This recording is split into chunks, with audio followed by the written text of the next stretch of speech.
Hello mga kaibigan, balikan po natin yung post ko nung nakaraan tungkol doon sa pagtatanim ng mga puno na malapit sa boundary line.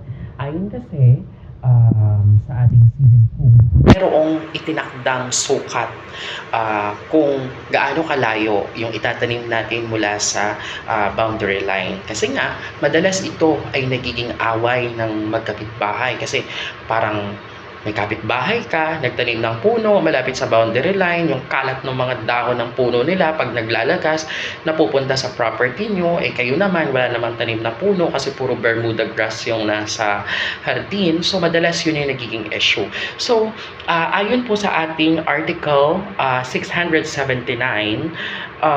kapag ikaw ay nagtanim ng puno at ito ay isang malaking puno, dapat 2 metro ang agwat nito mula sa iyong property or boundary line ng property mo. Ngayon, kung itatanim mo ay shrubs lang or yung mga maliliit na puno na hindi naman lumalaki, kagaya siguro sabihin na natin ng kalamansi, yung mga bougainvillea na bulaklak, kasi nagiging puno din naman siya pero maliit lang.